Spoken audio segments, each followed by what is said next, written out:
Hi guys, welcome back to the channel. It's Jordan here from Artisan Electrics. If you're new to the channel, welcome.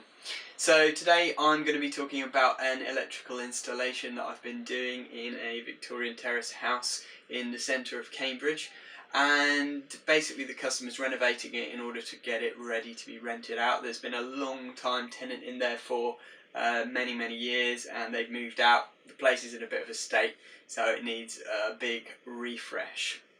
So I've quoted for replacing the consumer unit. First we did an EICR to check that the wiring would be okay to reconnect to with the new consumer unit, and there's also some alterations to the sockets and a little bit of lighting alterations in the bathroom. But then the customers asked me if they can add a cooker circuit as well. So we've been putting in a new circuit for the cooker, running cables under the floorboards, etc., and chasing in new boxes and things like that. So a little bit of an interesting job. We're going to be putting a Hager RCBO consumer unit in with a surge protection device, so I'm going to show you that, show you the job, and let you know how we did it and how it all went. As always guys, if you enjoy our videos, smash the like button. It really helps the YouTube algorithm to work its magic and push our videos out to other people, so we really appreciate that if you could just hit that like button. And if you haven't done so already, subscribe to the channel, hit the notification bell so you get notified every time we post more videos. So let's get into it.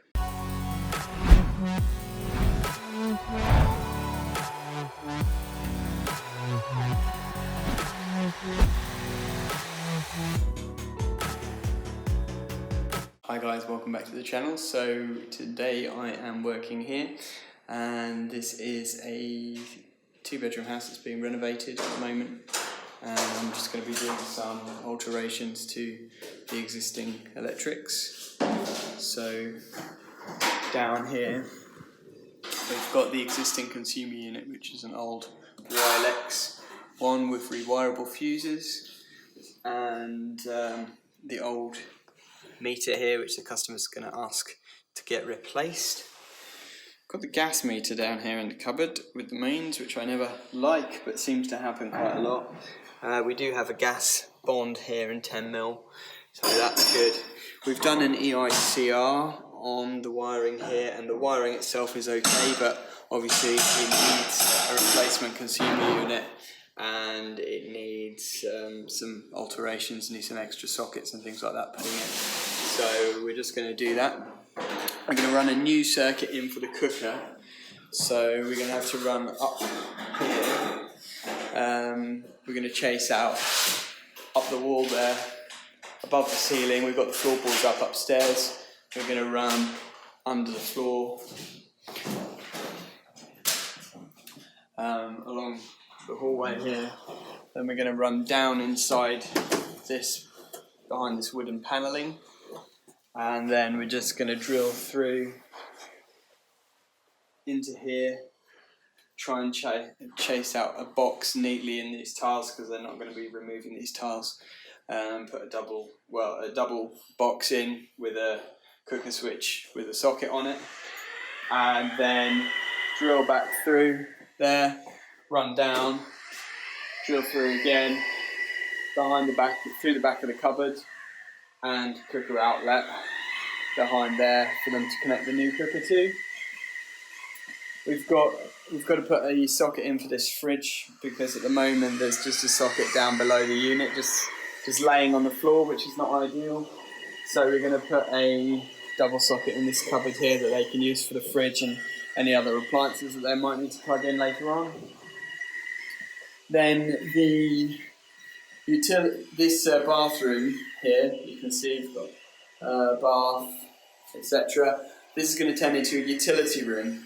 So what we're going to do is install a double socket down here, which will power the washing machine and tumble dryer if they need to. And then they're going to have a worktop along here. So we're going to put a double socket up here somewhere for any appliances that they might want to run on top of the worktop. They've got builders in doing a few alterations, hence the noise, sorry about that. Then upstairs, this was a bedroom. but it's now going to be turned into the bathroom. So obviously we've got a light switch here on the inside, which is not suitable. So we're going to just chase up the cables and pop a pull switch on the ceiling instead.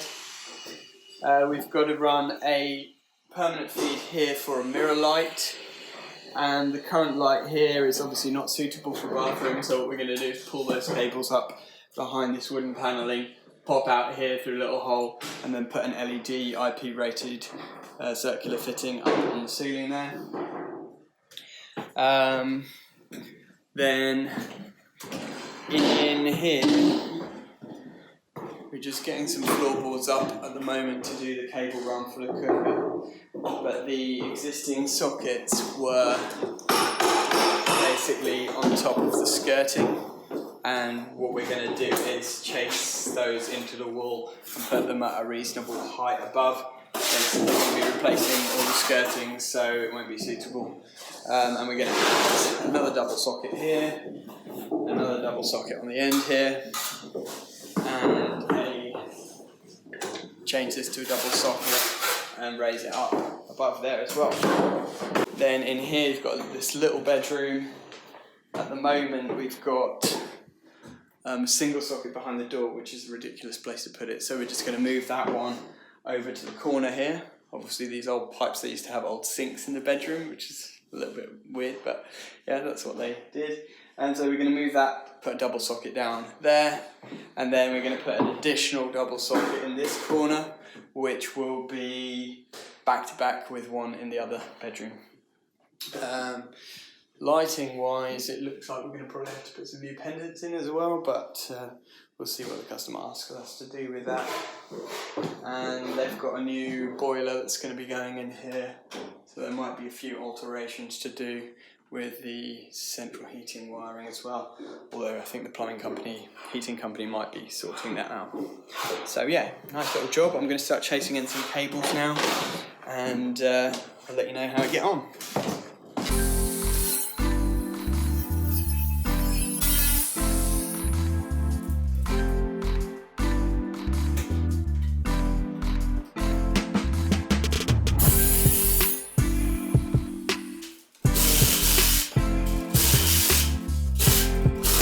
So just a little update, I'm in the main bedroom now and I'm just sorting out these sockets. So basically the consumer unit where all the cables come up is just below there, and it comes up, it's a ring circuit, it comes up, cable comes along, goes under the boards here to this first socket. So that's the first leg of the ring basically. So what I'm going to do then is replace this leg, because at the moment this leg just goes straight across to that socket over there, but I'm going to add 2 double sockets in here.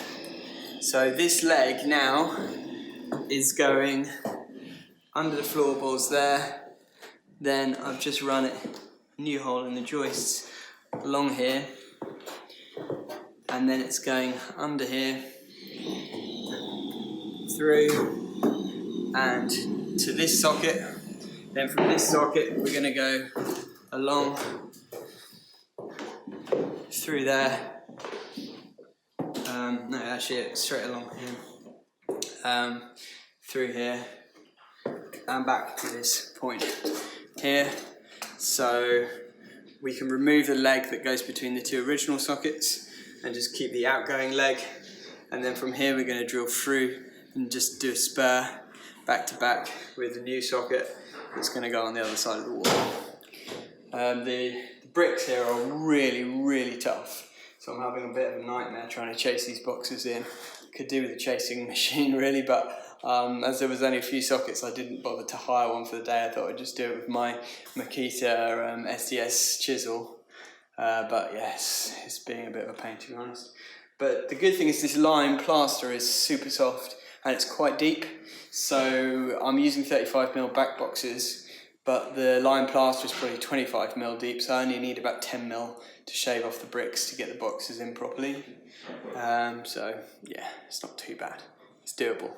So we've been searching everywhere for the main stopcock for the water that's inside. We found the one outside the property, can't find one inside the property. Basically it turns out there isn't one. So what can we do? What would you do if you had to do a consumer unit change on a property that didn't have a main internal stopcock for the water? Well, we're going to have to just go with the next best thing, which is find where the water pipe comes into the property and then bond it as close to where it comes into the property as possible, which is here. So we found the main stopcock, which is just on the other side of this wall outside in the pavement, and obviously we found the nearest entry point to the building, which is here under these floorboards. Just old mud floor, yeah, lead water pipe. So you can see that there, and it did have a bond on it, but obviously it's a pretty old nasty one and it's only in 4mm or something. So what I'm going to do is just run in a new 10mm bond from here, put a new clamp on it here, run it under the floor there and over to the consumer unit, and then I'm going to put a note on the certificate and by the consumer unit to say that the main bonding for the water is under the floor, and there is no main stopcock for the water. So yeah, interesting one that. Obviously, ideally, the customer needs to get a stopcock fitted inside the house, but they haven't done that yet. And if they do, I don't know where it will be. So the best thing we can do at the moment is just bond this here, and then it's all safe. So I've got this old Wilex consumer unit that I'm going to replace now. I'm just going to rip this off the wall, and you can see the cables going up. Most of them going up like that in the corner. So what I'm going to do is move the board up slightly, give me a little bit of extra slack on the cables, and then one or two cables which come from below the floor, I'll just have to extend those up into the new board. So hopefully there's going to be no hiccups with this. It looks like a fairly straightforward one, but we'll see how we get on.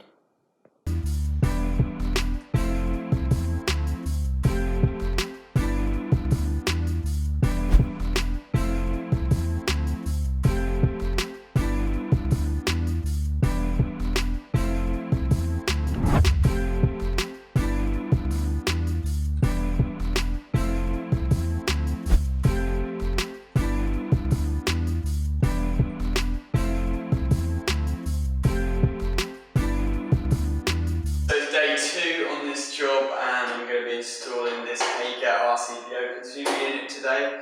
The one I got from the wholesaler, they didn't have any with built-in SPD, so I bought a separate SPD to put in here, which I'm going to wire myself. And then we've got 5 circuits to go in, so there'll be about 3 spare ways as well, to leave some room for future expansion. So I'm going to get this in now and jump to a time lapse.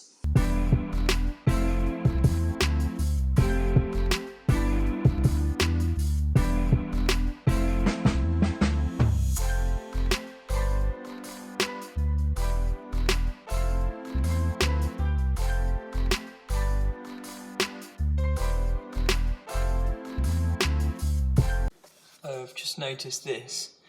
The main tails are coming in through these metal holes in separate holes, which is a problem which could cause eddy currents. So another good reason why we're replacing this consumer unit. So what I tend to do is just number the circuits according to the circuit number that they were on previously, number each wire so that I know which one's which, so that later I can identify them when I'm connecting them back in to the new consumer unit. It just helps with identification and saves time later on. So I've pulled these cables up now to about here, and what I'm going to do is just dress them across, probably put them in the side or the top of the new board.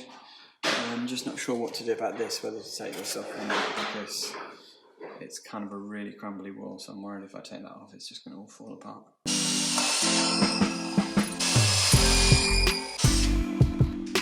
So I've got the board mounted now, and I decided to not do it on the wood but just in between the wood, so that I can use the wood to clip the cables along. So I've got quite a lot of length on these now, so I'm going to take them down underneath up into the bottom of the consumer unit. That way we maintain the IP rating of the top surface of the board. And then just going to dress them in nicely into the RCBOs that are going to go in there. Mains tails are going to go in here with the Hager gland that they supply. And yeah, so I'm just going to start dressing these in now. So I've just had to stand up for a minute because my legs have gone completely numb. I don't know if you get this when you're doing consumer unit changes, but just kneeling down with your feet at like a funny angle. My feet, it just cuts off the blood supply to your feet and my feet have gone completely dead.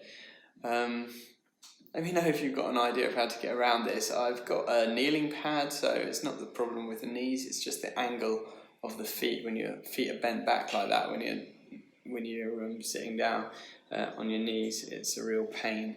So let me know what you guys do. I think somebody might work off a little stool or something like that, but I just can't in this scenario, it's just too low. So let me know what you do.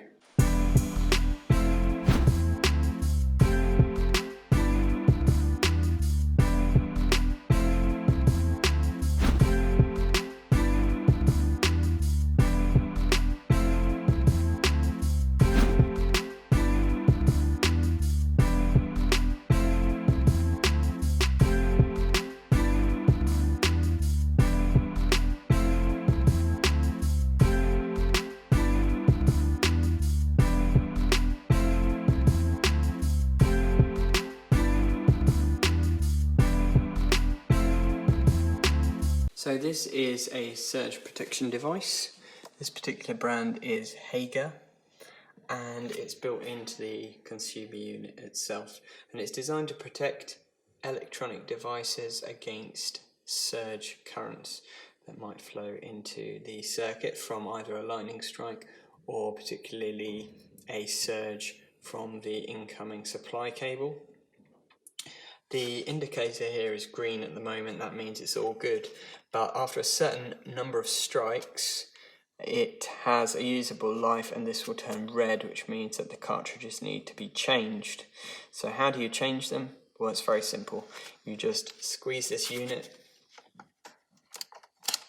wiggle it out like that, and it comes out, and the other one does the same. There's one for the live and one for the neutral, and you can see it's got a part number on there. So what you need to do is order the same part and then you can just fit the new one in. This little device in the middle here is actually a clicker which counts how many times it's been used, and once it gets to a certain number of times that changes this green indicator to red. So quite a simple looking device, but it carries out a very important function to protect your electrical installation. So electricians will be fitting these as standard now in consumer units because they have to do a risk assessment to prove why they don't need them if they don't want to install one. It costs you probably about £100 extra on your consumer unit installation to get one of these fitted, but it's really worth doing. If you have lots of electronic devices in your house, which most people do now, for example laptops, computers, TVs, mobile phones, smart home devices, then this will protect them against surges and stop them from being fried in the event of a surge, which does happen more often than you might think. So all in all, a great little device to get fitted. Now you don't have to have one fitted into your consumer unit, you can have one installed by the meter position as well. There are various different options that you can have, but most people when they're getting a consumer unit change now, they'll get one of these installed to protect their electrical installation. So I'm getting there now. Consumer unit's mounted. I went in underneath. I just need to tidy these up nicely now. Not really that happy with the way it looks, to be honest, but I suppose it's better than going in the top and breaching the IP rating of the board. Just going to tidy these cables up. I've put a new earth block in down here, new tails into the old meter, which I'm just going to clip up onto this board. The meter is going to be changed to a smart meter soon anyway, so that's just temporary. Then here I've just got this cable which goes down under the floor. I've got to put a Wago box on that, and connect this cable to it so that that joins the ring back up. Get rid of this old spur which is just for the boiler, the back boiler, which is not in use anymore. Then I'm just going to start doing a bit of testing and try and get things livened up again. So this is the main bonding conductor at the moment for the water. It's just buried under the floor. There's no main stopcock for the water. It's an old lead water pipe. I'm just going to replace this with a new clamp and new 10mm earth. That's the best I can do in these circumstances. We interrupt this broadcast for a brief announcement. In order to continue this video, you are required to smash the subscribe button, hit the like button, and tap the notification bell in order to follow our channel more closely. Left the existing bonding clamp on there because I didn't want to risk damaging the pipe by taking it off. And just put the new one on there, and the cable runs underneath, pops up in there. I'm just going to connect that to the main earthing terminal now. I don't know about you, but what I just like to do is label the bonds if they're not obvious. So I've just put a W on the water, which just indicates to anyone who's coming back later on that that is the water bond. Saves any confusion. I know you can get proper plastic labels for those. Probably should get some and do it a bit more professionally, but this is sort of a amateur way of doing it. Let me know what you guys do. I decided instead of doing a Wargo box here, I'd just put a socket in, because that's going to be useful for the builders who are working here. So I've just put a double socket in there for them, which just makes things a bit easier. They've got a socket that they can run from if the other ones are not accessible. This one should always be accessible because it's in the mains cupboard. So yeah, just a little thing that I thought I'd share with you. So I'm going to use my torque screwdriver now from Rewire in order to tighten the terminals on these RCBOs to the right torque. And this little instruction booklet that the RCBOs come with has the torque settings for you. So let me show you. So here in the instruction booklet, it's got the line, which is basically the incoming live from the buzz bar, 2.8 Newton meters, and then the load side, which is the outgoing side, is 1.9 Newton meters. So I'm going to start with all the line sides at 2.8, and then I'm going to loosen my torque screwdriver up and do the 1.9s, the load side. Right, so I'm fairly pleased with the result now. It went in alright in the end. I managed to tidy up these cables, just cable tying them together, tile them together. Got my socket down there, got my cleats here for the tails, just to keep those nice and secure, and earth cables all in and neatly tied up. So yeah, overall I'm fairly happy with it. I've torqued up all those terminal screws now, so they're all nice and tight to the correct torque setting, and now just a little bit more testing to do, and then I am out of here. So here we are, here's the finished product, all labelled up with my new labels from the vinyl guys, and everything is honky-dory. So that's a wrap for this week's video. I hope you enjoyed it. Let me know in the comments what you think. Any feedback is always much appreciated. And if you enjoyed this video, don't forget, hit the like button, subscribe to the channel, and hit the notification bell so that you get reminded of any new videos that we post. I post it every week, so I look forward to seeing you on the next video. Thanks for watching, and have a great day.